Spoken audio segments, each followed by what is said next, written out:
Okay, I don't know what it is, but Xbox Game Pass has been trending on Twitter for what seems like well over a week.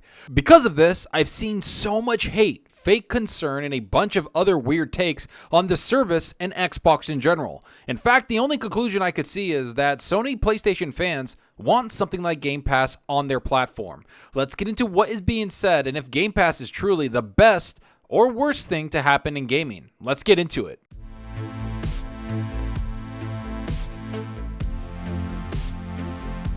Hey, what's up everyone? Thanks for stopping by and checking out the video. Remember to hit that subscribe button and that like button. The support is greatly appreciated. And if you want to be notified on future content, hit that small little bell icon. It helps out the channel a lot. And if you want to go the extra mile, maybe join the channel with that join button. It helps a lot also. All right, enough of that. Let's get into what's being said across social media about Game Pass. Let's get into what developers have to say about Game Pass and how it's changed the way they may launch their games. But I do have to say that I don't make videos like this often because I don't really care what fanboys or people that defend a piece of plastic have to say.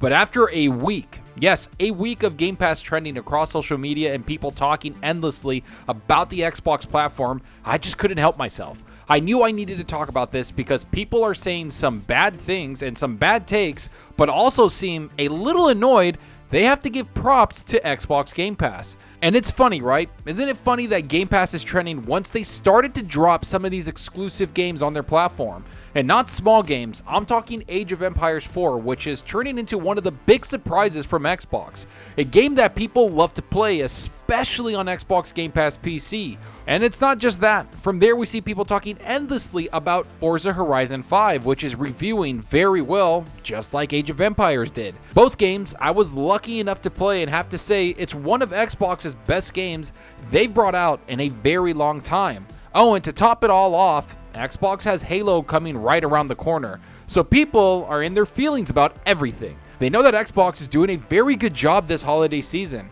And in fact, not just during the holiday season. They've had highly rated games drop on Game Pass all throughout the year. Psychonauts 2 dropped and was instantly a Game of the Year contender. Microsoft's Flight Simulator dropped to universal praise. All of these games are dropping and PlayStation fans are starting to get annoyed with the amount of great games that are in the service. It's as if the service of Game Pass is starting to sink in, that it's a great deal for gamers.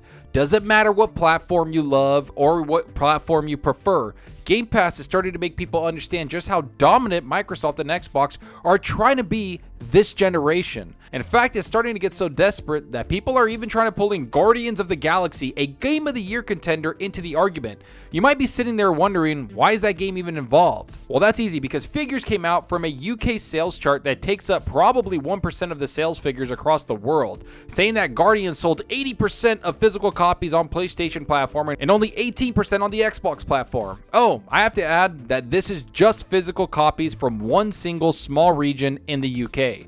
So people are using these sales charts as a reason Game Pass is bad. Trust me, I know it sounds weird and desperate, and it is. People are trying to push something that's great in Game Pass down because it's not on their platform, when in reality, Xbox Game Pass is on pretty much every single platform there is, minus, of course, Nintendo and PlayStation. And I'll give you two guesses on who it bothers the most. You guessed it, the people that want a game like Forza Horizon 5 on their platform.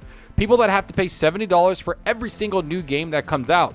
The same people that lost their minds when God of War was announced for PC, along with Uncharted 4 and Lost Legacy. Isn't it funny that they want to box everything into one machine instead of putting everything everywhere, where more gamers can enjoy more games and games can get bigger fan bases, which in turn gives the developers actually more money? Something that the Back 4 Blood developers talked about in a recent interview where they said Xbox Game Pass is awesome.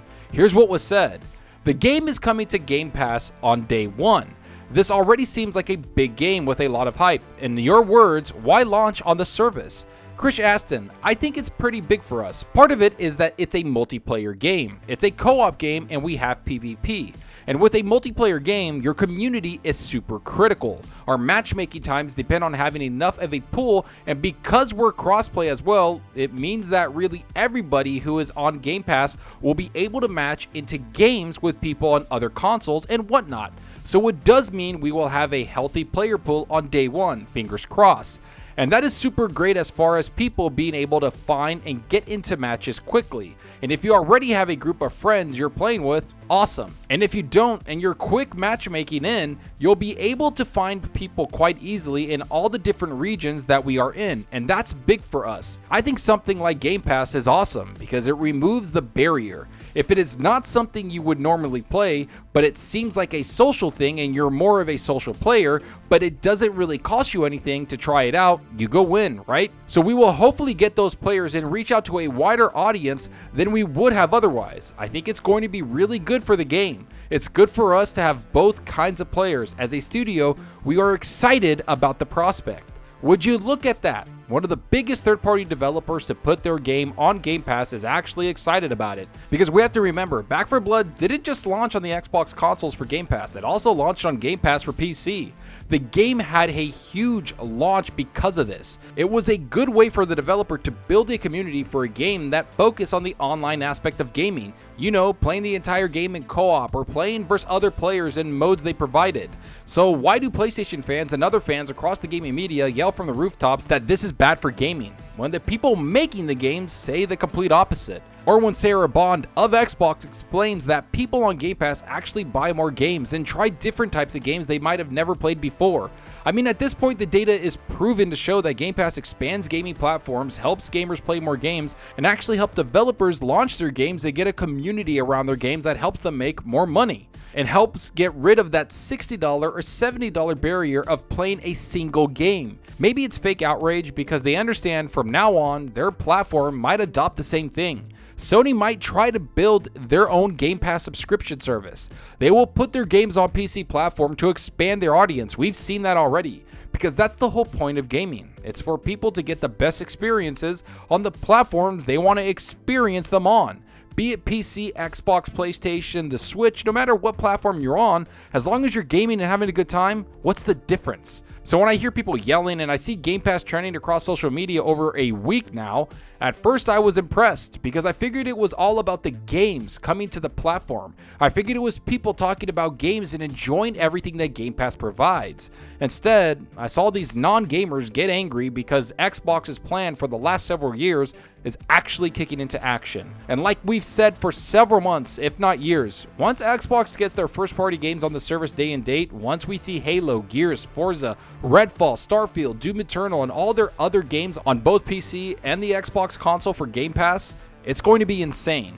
You throw in the Sega deal that was just struck and it's going to get even more interesting because Xbox is doing one thing right now. They're locking down exclusive content onto their service and their platform. They're bringing in a lot of third-party support to the Game Pass platform to help keep people on the service. So you just wait and see what happens because Xbox is only starting to put their foot on the gas.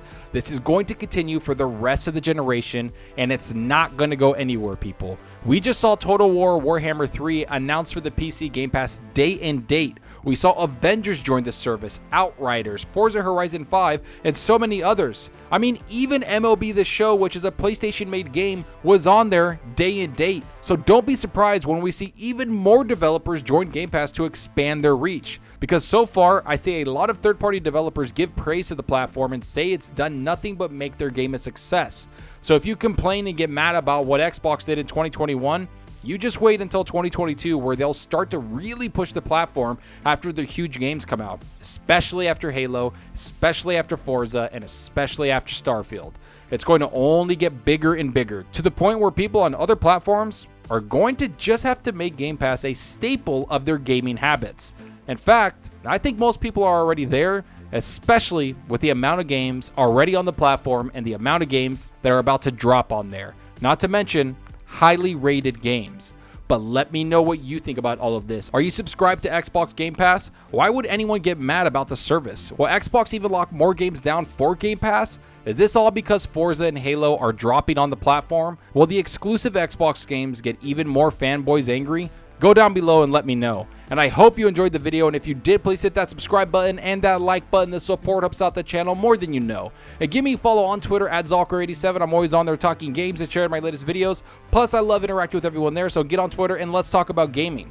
Also, follow me on Xbox Live. My gamertag is Zalker87, just like my channel name. See what games I'm playing, and let's compete in achievements for the month. So right now, as you can tell, I was playing a lot of Forza Horizon 5. I was playing a lot of Age of Empires 4. Basically, I've been playing nothing but Xbox games for the last 3 weeks, it seems. I put in like 25 plus hours into Age of Empires 4, and I'm probably going to go back into that because that RTS is amazing. And I put in 25 plus hours, if not 30 plus hours, on Forza Horizon 5, which I have to say is the best looking game I've ever seen. And we just have Halo coming right around the corner, so I'm looking forward to playing that. But now I'm going to jump back into Guardians of the Galaxy. I'm probably going to jump into COD Vanguard because I was looking forward to that. So there's a lot of games to play, and I hope everybody else is playing games because right now we're in the golden age, and this year is kicking off hard, especially during the holidays. I love all these games that are coming out. Let me know what you're playing. Are you on your Series X? Are you on your PC? Or are you even on your PS5? Let me know what you're playing down below because that's what we're here for. It's to talk games. And that's all for now. Thanks for watching, and until next time, remember, enjoy your gaming. Later.